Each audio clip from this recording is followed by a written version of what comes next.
You're listening to In My Humble Opinion with Maxilia Robinson and Charles Lewis. Only on 101.3 Jams. What's up, family? We are back. Hey. You're tuned in to In My Humble Opinion 101 Jams. You got Miss Max. Sir Charles. Razor. That's Say right. my own name this time. And again, thank you for tuning in. And we have another great segment for you. Now, as you know, it's our responsibility at In My Humble Opinion to deliver the information to you, right? And let you come to your own conclusion. A few weeks ago, we had Congress hopeful Coburn. Leslie Coburn on the show. And our guest for today is Denver Riggleman, who's also running for a seat in Congress. And so, Mr. Riggleman, I, of course, want to thank you for joining us here on In My Humble Opinion. Thank you. And you can call me Denver. Okay. Denver. All right. Well, do. And so, I want to thank you for being here. And for the audience, please tune in, listen closely, because we want you to listen to the information that he has to share so you can make an educated decision when it's time to vote, okay? Mr. Riggleman, I'm sorry, just a respect thing. Denver, if you would introduce yourself. Sure. To our audience so that they know, who they're listening to. Yes, ma'am. I'm Denver Riggleman, 48 years old. I've been married to the same woman for almost 30 years. We got married at 19. I have 3 daughters. I'm the oldest of 8 kids. Was born in Manassas, Virginia. My dad lived in Fluvanna and Albemarle County, so we go way back in Virginia. Running for Congress sort of accidentally. I've been running for 3.5 whole months, but I also own a distillery. I make liquor, as you all know. My wife is the master distiller and CEO, and I'm also a senior consultant in the counterterrorism arena for electronic warfare and countermeasures at the Pentagon. Former military, Air Force enlisted in Air Force intelligence. Former CEO of a Department of Defense company, and have a Department of Defense company now. Okay.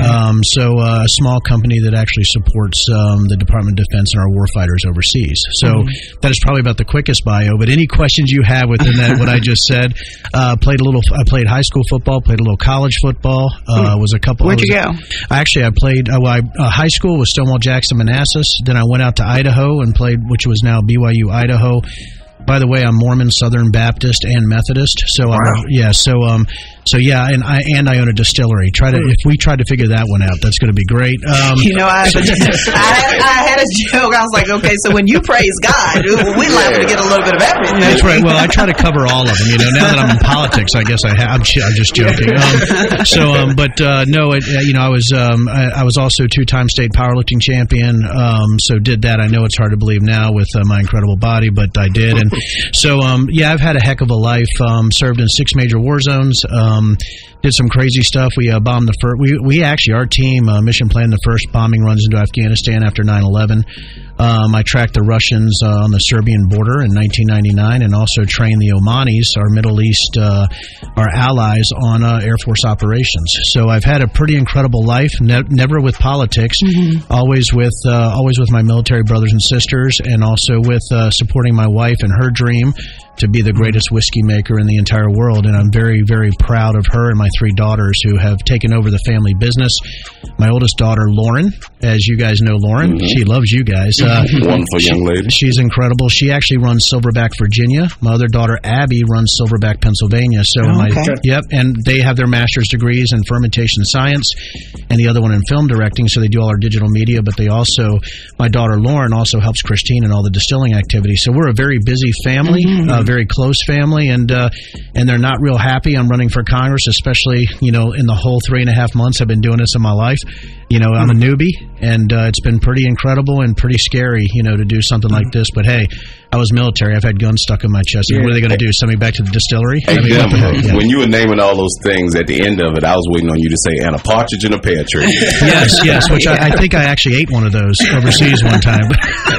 So what was your turning point? So when we go from the civilian life to public service, I imagine that there had to be something pretty climactic or, pretty maybe even traumatic that made you say, yeah, I need to throw my hat in this ring of the 5th District. Yeah, I had a couple things happen. The first thing was, listen, I don't think chivalry's dead. When we started to try building so when we came back to Virginia, we were born and raised in Virginia, but I went all over the world because I didn't have much of a choice. The military sends me where the military sends me. But then when I started my own company and sold it, Christine had been, we met in '86. We were 16 when we met. And in 2012, when I sold my company, I did pretty well. I could afford to actually eat at Dairy Queen, right? I actually made a little bit of money. So I took my wife and daughters to Scotland, and I told her there in 2012 that whatever she wanted to do, I wanted to follow her now because she had been such an amazing woman. And, I'm not trying to stereotype here. She's Scottish and Irish, but she liked a good whiskey. So she said, I want to be a distiller. And so I said, I'll do anything you want. So we went and bought 50 acres in Nelson County, and she's related to Thomas S. Nelson, by the way. She's related to Thomas Nelson. And so we went and bought 50 acres, built a distillery, but it was there that my war started. Not only did Dominion was trying to run a pipeline over my property after we already started building, so I started fighting for property rights. My daughter made an award-winning documentary called Won't Pipe Down for people who were being actually sort of savaged by eminent domain. But then 8 regulatory agencies went to war against us as we were trying to build a manufacturing facility, to the point my wife said, I can't do this anymore. So after 4 years of trying to fight by myself, a lobbyist told me that I would never win. And I don't want to say any curse words, but I'll say what the lobbyist said. He said he was going to kick my ASS, that I didn't have enough money to play in politics, and that if I didn't participate in the process, which was pay to play, that I could never help small businesses if I didn't, do the things I needed to do to pay people. Can you imagine hearing that as a Virginian, as somebody who loves liberty, as somebody who's fought for their country, and a wife who told me one night, I don't think we can do this anymore. We're going to go bankrupt just trying to win, trying to get through all these regulatory hurdles. The next morning, I got up and she said, honey, she goes, maybe we should leave our home state. And if I told you the agony we had gone through, the absolute hell of trying to, we put $2 million into the distillery, and $250,000 of that was just regulatory fees. So it was everything we had. And she said, why would we do this? Why would we try to start a business in Virginia? Let's sell everything we have and get out of here. And I said, honey, whatever you want to do, I will follow you. It's your turn. And about an hour later, my wife came to me and she goes, gosh darn it. I'm not going to say exactly what she said. She said, dag nabbit, Rusty. She goes, we've never run before, honey. I don't want to run now. And it was at that point, I said, here's the deal. I had somebody tell me one time, and I think you guys know this. If you're not at the dinner table, you're on the menu. That's right. I say it all the time. And let me tell you, politics, I didn't get involved with politics. Politics got involved with me. And I get goosebumps right now because who gets to come from nothing? Who gets to come from food stamps and a single mom and come all the way up to where I am right now to actually run for Congress? And if you knew my life story, I think people would say a little bit differently, that I sort of got to live the American dream. So who in the heck gets to run for Congress, never running for office before, and gets to do something to try to help people, to keep government out of their lives, to allow them to live in liberty, and to stop this ridiculousness of government controlling every aspect of our lives? And that's why I'm here. And that's kind of crazy because with your military background and your patriotic just demeanor, to keep government out of, how do you find that balance? What's funny is that when you're actually inside the belly of the beast, you start to see the absolute waste, the fraud, waste, and abuse in every single government side of what you're doing. So it's pretty funny. You have to have somebody, I think, who's been on the inside, somebody who's had to do a service company, somebody who's also started a manufacturing company, and somebody who served in the military, and somebody who does acquisitions, which I also do. I know government contracts. You start to see all the waste, all the fraud. You see all the playing and the drug deals going on behind the scenes of people just trading money and picking winners and losers. You get so disgusted at some point, you're like, maybe it's somebody who has to rip it out from the inside, right? That has to just absolutely fragment the things that they see that are absolutely going wrong in our system. And I think the only way to do that is to have somebody who hates politics to get involved with politics. And I am somebody who truly hates politics, especially after the last 3.5 months of awfulness, that my family's endured. Now, the part that jumped out to me is when you were talking about the pipeline through your business there in Nelson, because you are endorsed by the Republican Party, right? I am. Okay. So I'm curious why you made that choice for one, because some of what I hear you saying, aligns with the conservative base, and some of it seems more moderate, independent. and I know the pipeline issue, the way I understood it as well was that you had the side who saw that was going to actually increase revenue for the state, and the other side was more concerned with, with the possible, the health concerns and things of that sort. So why did you choose that side of that argument, and why the Republican Party? Well, when you look at the history of the Republican Party and the initial Republican creed, it talked about civil, religious liberties, right? All this. But it also was about what the history of the Republican Party was. And I think when you look at that, and I looked at both sides, I will say this on the air, and I think people will probably jaw drop, but my grandfather was a blue dog Democrat, right? I wanted to run as an independent. So, and the reason I picked the Republican side, because for me, that was a side I thought I could sort of base some of those values in, because it used to be the party of private property rights, right? It used to be the party of the people. And I think that's where I wanted to go, is like, what if you could come in and say, I don't want to be anymore, there's no reason that we can't go back to true Republican principles based on the history of the party.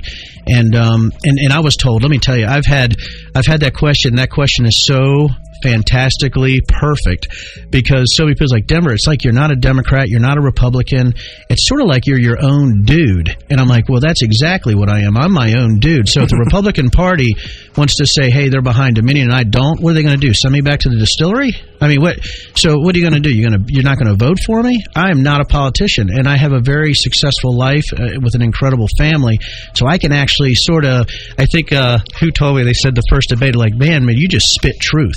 And now that is a pretty incredible thing, right? But politics is Hollywood for ugly people. So maybe it's, maybe I need to spit some truth, and maybe I get to be famous because I definitely have a face for radio. So maybe that's where I need to be. But that's why I chose, because what if you could actually bring those principles that you hold dear back and really include everyone in that resurgence. Denver, I got a question for you. We're getting ready to go to break, sure, but I want you to chew on this. Now, our listening audience is African American from middle class below, predominantly. So, I want to know how.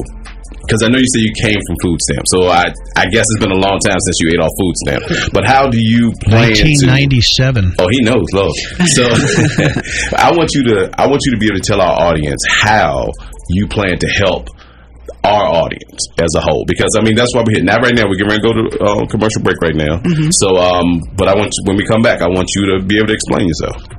I would love to. All right, sounds good. You're tuned in to In My Humble Opinion. When we come back, more with Denver Riggleman.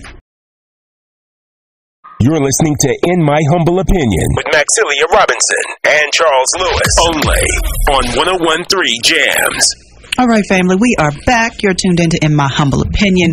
Again, you got Miss Max, Sir Charles, and Razor here with you. And then our guest for this segment is 5th District Congress hopeful, Denver Riggleman.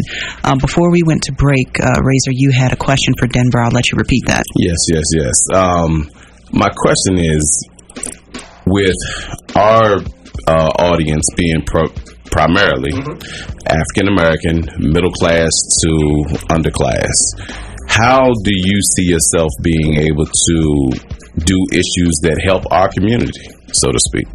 Well, I think a lot of it comes from how you grow up and where I come from, and you asked a pretty cool question there also within that about the food stamps, right, and where that comes from. And I know about being poor, but I don't know about being African American. So my whole thing is how to sort of translate my experience into where I think it's going to help everybody, because I might have a very unique experience that gives me some perspective. And it's not only how I was raised, it was who I was raised with. And you guys know how you were raised and who you interact with sometimes can, as you know, shape how you view other people. Mm-hmm. So 1972, 1973, I was 2 or 3 years old. My dad leaves me. Our table's a box with a sheet. My mom would get a sheet and put it over a cardboard box. That's how I grew up, right? So 1975, my mom meets somebody else. I get a stepdad in my life. right? And I automatically know, even though I got back with my real dad, I love him. Without a man in my life, I mean, it was pretty crazy. And I know that sounds, maybe funny to some people, but being able to have that security after having a single mom and growing up poor, you start to see that at least having a father figure in your life is a huge difference to you. And let's fast forward. I get married young because I was living in a Chevette. Believe it or not. 1992, I joined the military, and in 1993, my wife and I are on food stamps, making $984 per month total, with 2 kids. And it was at that point I realized, that without a social safety net, there was no way that I could pull myself up by my own bootstraps, which is something that I think is an absolute ridiculous misnomer and an absolute myth that we can't have a basic social safety net for people who can't go to where they need to go. Because without food stamps, without WIC, if anybody gets angry about a grilled cheese made with government cheese, it's delicious. Because I've had them, right? So let's please, if you want to talk government cheese, I'm your guy, right? So by night, and I know, right? I know, right? And who here has had powdered milk? Well, I can raise my hand. They can't, right? Who here has had this stuff? So I think when you start going through these things, so I threw away my food stamps in 1993 in a line. I had a book of it, and this isn't, this is before EBT cards, right? This is with I don't know if you got the green food stamps, right? That they had the booklets. Mm-hmm. And we were paying with food stamps, going through a military commissary, and a woman beside us snorted. And it's like, is this going to take all day? And I almost get in tears because my wife broke out in tears at that point. And then if you look at 1997, my third daughter at UVA, you ready for this? Born on Medicaid. What a history. I've just had an incredible life of sort of diversity and dichotomy because, it's funny. I love that when I love when people they're like, I'm not a racist. I have a black friend, right? Hear it all the time. Yeah, right.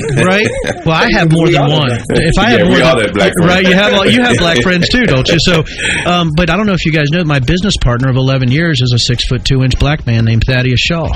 If anybody knew how close we were, they would say that would be very difficult, for you to think of anything else of being just a good dude. If you look at anything, even before I ran, and people were looking at my social media, and when they see the pictures, they're like, "Wait a minute, you have pictures with black people." And Asian people and some brown people and I'm like, yeah, because I'm in the military, we don't see white or black, we see blue, green, and purple, right? So when you're raised this way, playing football, doing those kind of things, you actually, I don't know what it is, you just see things a little differently. So Denver, if I can interject there. Sure. So I'm still hearing things that would say that you could have aligned with a multitude of parties, like sort of how your theological background is diverse. It sounds like your political stance is as well. So in saying it really that, is. So in saying that, and I hear you say, that you're sort of anti-politics, things like that, but you're saying that you support some social programs. That's not a conservative stance. So one is the support from your own party and saying that, yeah, I see the need for it to maintain these social programs, but then how is that going to be paid for if we have a smaller government? Who's paying for social programs? Right. I think when you look at the waste, right now you look at the Pentagon, right? They did a commission study where they found that, I guess, in a couple years, and by the way, I'm in the Pentagon every day, $125 billion in waste. $125 billion. Not million, right? Which is enough for me. $125 million would be enough for me. But if you look at waste across the entire government infrastructure, my guess is, why aren't we reallocating funds that we find in a waste bucket back to, the social safety net that we have looked at in certain aspects? I am for responsible spending. I wouldn't say here and be disingenuous and say that there is a limit to our social spending, right? And we see that with Medicare, Medicaid. We see that with anything like that. You see that there's so much fraud, waste, and abuse that we have to cut that out. But to say that there's not going to be any safety net is disingenuous also. By the way, I'm representing the 5th District, so here's where we get crazy, right? Okay. When you look at the 5th District from north to south, Fauquier County has a median family GDP of $91,000 per year. Think about that. Now go down to Brunswick County and Danville. $31,000 per year. Now, what is the difference? Is a difference black or white, or is a difference haves and have-nots? Is a difference that type, right? I always go to haves and have-nots, but I also know that there's certain things that are real in this world that we all have to look at, right? So I think what we need right now is we need to look at all the waste that we have in government, which I despise. As a Liberty Republican, we have to strip away programs that do not work.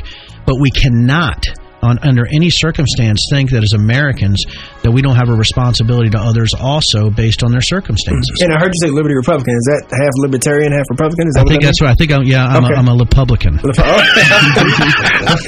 Okay. All right. Now, and I have to tell you though, if there's a majority Republican, let me back it up a little bit. So you're being associated though with a line of Republicans who I haven't heard say what you just say.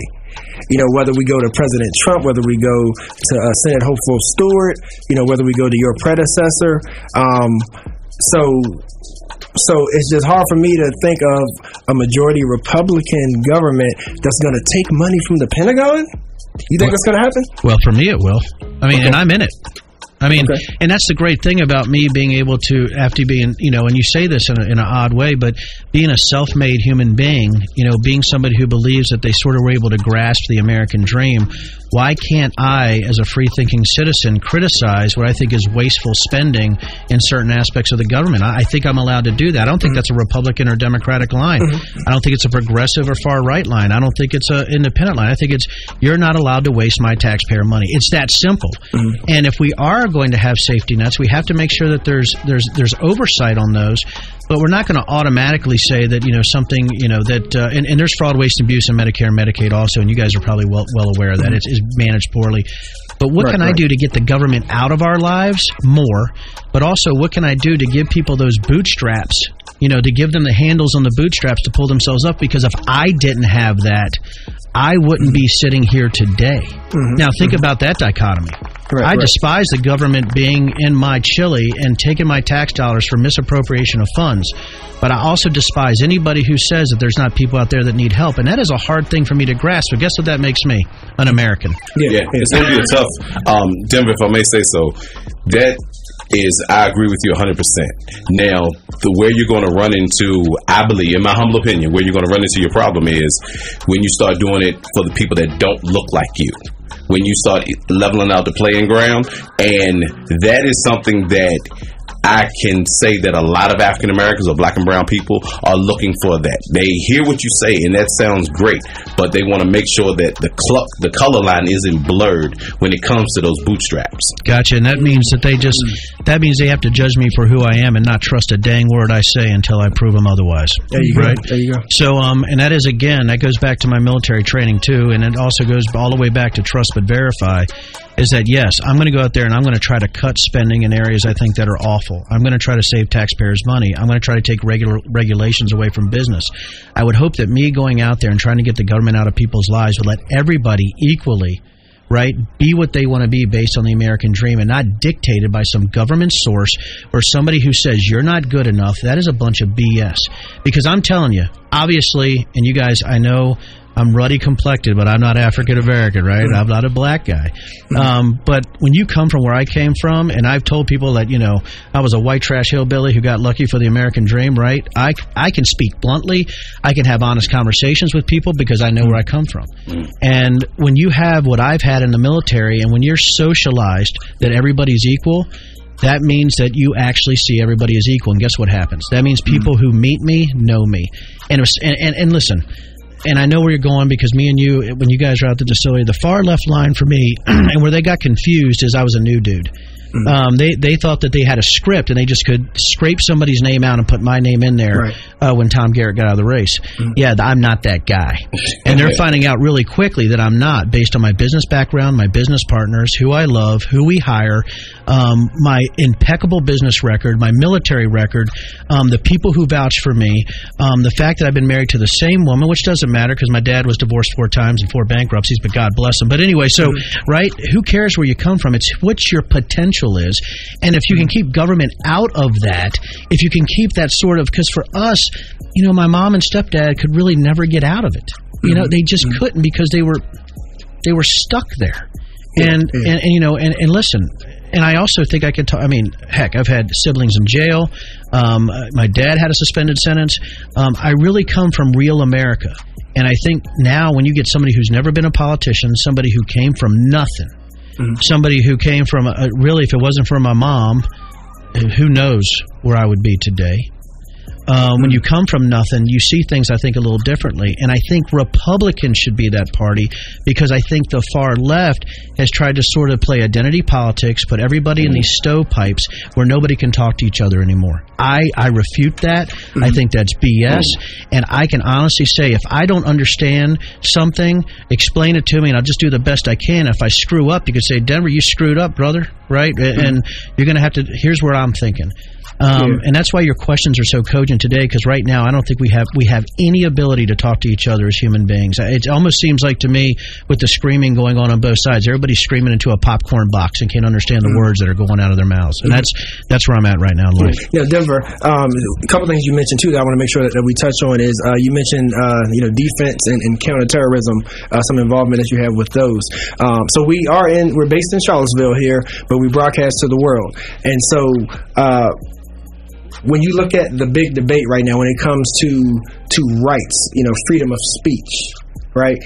When it comes to minorities feeling respected and want to have their freedoms and not being, stopped, by police unjustifiably. But then you have another side that says, I have a freedom to wave a Confederate flag or have a Confederate monument. Where do you stand with that? Because, again, you can align yourself independently or you can align yourself with the majority. So. Well, here's the thing. So the definition of domestic terrorism, right, is when you politicize or when you use violence, right, to go against the United States or to actually perpetuate a political change and use violence to do that. For me, it's this. Whether, and everybody, and I'm going to just spit it out because I'm allowed to do this, whether you're a white supremacist, Antifa, and I think if you talk about Black Lives Matter, if you talk about a lot of groups, as long as you use the First Amendment, you have you have the complete freedoms to say what you want to say. And I think that's what's great about America. However, if you make that speech violent or you actually try to push that violence onto somebody else, you're automatically crossing into the realm of the FBI, DHS, Department of Homeland Security definition of domestic terrorism. And I think with me, I look at it very rationally based on that definition because, listen, if you're a mouth-breathing white supremacist, right, carrying which is the weirdest thing, carrying a tiki torch, you can say what you want to say, but understand that the people across from you get to say exactly what they want to say to. Anytime, anywhere. But if you make that violent, you're automatically pushed into that domestic terrorism role, and at that point, law enforcement needs to come down on you like a ton of bricks. So I'm sorry, but why aren't we harder on groups like the KKK? Well, you took the words right out of my mouth. We have to take a break. We're going on and on. We got to take a break. But when we come back, Charles, you took the words out of my mouth. We're going to have you address that, Denver. All right, you're tuned in to In My Humble Opinion. You're listening to Congress hopeful Denver Riggleman, and when we come back, more of him. You're listening to In My Humble Opinion with Maxilia Robinson and Charles Lewis, only on 101.3 Jams. IMHO Talk Show here on 101 Jams, your home for today's and classics R&B and home of Newman in the morning. That's it. Thanks for staying tuned to Charles, Max, Razor, and our guest right now for this segment, 5th District Congress hopeful, Mr. Denver Riggleman. Sorry about that, sir. So when we went to break, we were asking a question about those freedoms and rights. And I think that you started explaining it, quite eloquently. But to follow up on that, though, when we look at groups like the KKK, and so some would say that that's a group that, for regardless of the origin, has taken something like the Confederate flag and has attached it, and it's continually been associated with white supremacy and racism. So where do you stand on there being monuments and the flag being in public places, and if the KKK is a terrorist organization, in your educated opinion? Well, I mean, obviously they certainly were, weren't they?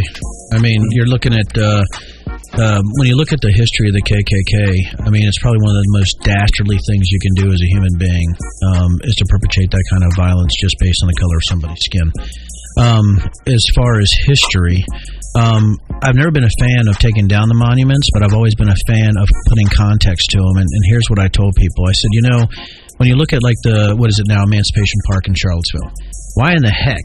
Why can't we put up something talking about the 54th out of Massachusetts, which was the first black regiment to lead an attack in the Civil War? Okay. Why are we talking about the South Carolina, the South Carolinians, which was the very first, I think, black regiment, and that was in South Carolina, and that was to free the slaves. Why aren't we talking about this? Why aren't we adding history and context to this? The thing that scares me about taking history away, even if it's bad history, is scrubbing that stuff from our collective psyche, because we all know that these bad things could happen again. But I've never understood what the argument was, is why aren't we adding to history and the amazing things that were done by African Americans from then, right, all the way through 1964, the Civil Rights Act, right? I mean, why was there 100 years between the end of the Civil War and the Civil Rights Act? That's a question. That's fair. Right, yeah. Really? So it was 100 years, right, to do that? I think right now, when we look at these things, when you look at the KKK, I will tell you this. I'm going to tell you something. When I ran for governor for 10 weeks, there was a website that went against me because I came out against white supremacy, and they said I was married to my sister. They called me a bunch of names, and even now, when I came out with my op-ed against white supremacy, I was attacked by certain people for my views against the KKK and white supremacy. And I'll tell you guys honestly, because I've been spitting truth to you guys, I don't consider these guys Republicans, Democrats. I consider them just bad people. And that's why I wanted to run also, was like, this is not representative of who I am or what real Republicans are. And at some point, somebody has got to come out and just rip these people away from the fabric of society using our First Amendment and using these good people and just say that's enough of this crap that we got going on in our society right now. Okay. All right. Thank you for that. So let's move on and just talk about about your campaign and other things that you're making your priority if you are elected. I know when we met, I overheard you say that small businesses need you. So maybe that's a good place to start. I think small businesses need me to get government out of their life so that they can do what they need to do. And obviously, I was talking about, the way that you all hustle with your multiple businesses. Mm-hmm. I got a feeling there's some regulations that drive you nuts. Mm-hmm. And I got a feeling that if people could have government out of their lives, I think they could do so much more. And I'll give an example. When we were trying to grow our business, because of 4/100ths of an acre, they were going to make us pay tens of thousands of dollars for this regulatory thing based on the Department of Environmental Quality. It was the complete hogwash, which did not allow me to expand and hire more people. I don't have all the answers for small businesses. You know why? Because they're smarter than me at their businesses. So why is government making any rules or weaponizing regulations to pick winners and losers based on the lobbyists that they have behind closed doors? Because I'll tell you this, as people, as civilians, as I found out very quickly that our lobbyists will never be as many as the lobbyists they have back there helping their larger companies to do the things they need to do. So I'm in a very unique position, is that I'm going against a lot of entrenched interests on the left and the right that are funneling money either to electric monopolies or green power monopolies. Everybody's trying to get the government to choose winners and losers. I wonder if you had somebody who just tried to take solutions from small business, people who are trying to survive the regulations that are destroying them. What if I give them there and just rip them out to let them actually make the decisions for themselves? So my whole thing in life is to always err on the side of liberty and always err on the side of people making their own decisions. So I'll always start my argument from the middle, from facts, and then work towards liberty. And that's how I want to run my campaign. Okay. All right. Sounds good. Anything else you want to elaborate on? Like your key, Trump topics. Well, I'm just glad you didn't ask about Bigfoot. We're trying to keep it classy, but it's where Razor come in. You and I had a conversation out there in the lobby. Would you like to explain that? Because there's people that's listening to this interview that's going to say, yeah, that's really good stuff, but I heard or I saw, and I wanted to give you the opportunity to spill your own truth. Okay, here we go. So I don't know if anybody knows this in your listening audience, but only, 2 or 3 weeks after I got in, I was accused of being a Bigfoot eroticist, which meant that I wrote Bigfoot porn, and that I was also in the same tweet that somehow as a white supremacist, she threw that in there. And the reason she did that is she knew the Bigfoot erotica stuff would get a lot of play and go viral, but she wanted to attach a very evil name to me, which actually, and I will tell you this, even as a military guy who's had a gun stuck in his chest, it rocked my family that she would do this. And she talked about a kid named Isaac Smith, which I think you guys have probably heard of. Isaac was 19. He took a picture with Jason Kessler. And Isaac then left because he found out he was a bad guy. Now, Isaac is actually a member of the LGBTQ community, and is actually... Was that his roommate? Yep, okay. Absolutely, yep. And is against the alt-right now. He's an anti-alt-right speaker. He's an LGBTQ activist, and they called him a white supremacist. He didn't work for me, but I guess he was at a Channel 29 public event that I was at, and they caught a picture of him standing along the wall. So then they said that he was campaigning with me when he wasn't a white supremacist, and I did not know him. And then she said a tweet that I was a white supremacist based on a public event with somebody I didn't know, and then said, oh, and by the way, this guy loves him some Bigfoot porn. So that is how we started this campaign. And I got to tell you, normal people like me who are serving, you really wonder why you would put yourself through that. But those two things there, I'm going to just use one word, lie. Not only a lie, but she tried to come after my family. And I think that's something that needs to be out of bounds in politics, but it seems to be something more and more that, and I'll tell you this, the far left uses, and even people on the far right, they use these sort of guilts by association, or they try to make up things, and to get that out there using social media. And what really upset me is that we came out, and I obviously refuted it, was that not only was it a lie, everybody knew it was a lie, but it didn't matter to her. And she put it out on her personal Twitter. And so, by the way, there were Bigfoot pictures out there because my military buddies thought it would be hilarious on my birthday to put my head on a Bigfoot body with a censored out genitalia. That's what they did. My military guys thought that was funny, and they still laugh about it today. It wasn't that funny to me after the fact. But when you have military friends, watch out. But also, the other thing, too, is that if the fact that somebody would call me that is probably one of the most heinous things to call somebody, especially with my background and what I've done in my life and the people that love me and I love. And people just have to trust that I'm not by meeting me. Come to the distillery, have a bourbon with me. And if you think I'm that, if I need to, bring people into it, to help me out, I'm happy to do it. But I just want to let you guys know, you've met me now. People can believe me or not. I don't give a rat's. You just got to see how I do, and you got to trust me for what I do, not from what other people say. And I just ask that you give me a fair shake. Thank you for that. So make sure we haven't missed anything, though.